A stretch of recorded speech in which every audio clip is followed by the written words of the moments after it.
khoe mắt vẫn còn một nỗi buồn.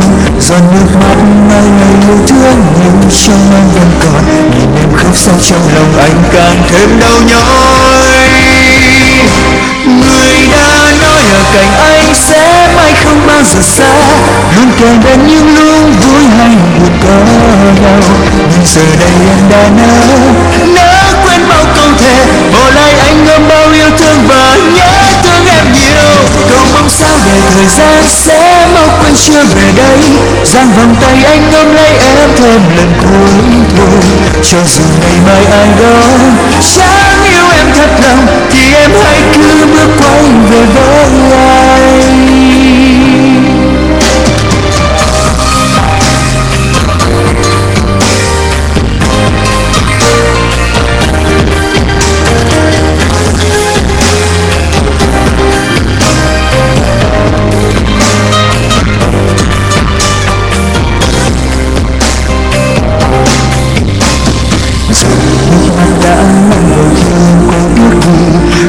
Trên khoe mắt vẫn còn một nỗi buồn.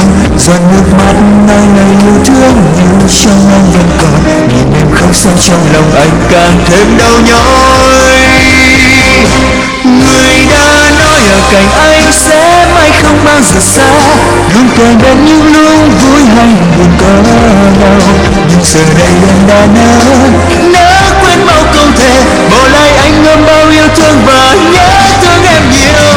Cầu mong sao để thời gian sẽ mau quay trở về đây, giang vòng tay anh ôm lấy em thêm lần cuối thôi. Cho dù ngày mai ai đó chẳng yêu em thật lòng thì em hãy cứ bước quay về với anh. Người đã nói ở cạnh anh sẽ mãi không bao giờ xa, luôn kề bên những lúc vui hay buồn có nhau.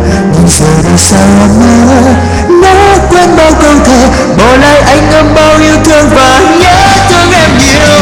Cầu mong sao để thời gian sẽ mau quay trở về đây, giang vòng tay anh ôm lấy em thêm lần cuối thôi. Cho dù ngày mai ai đó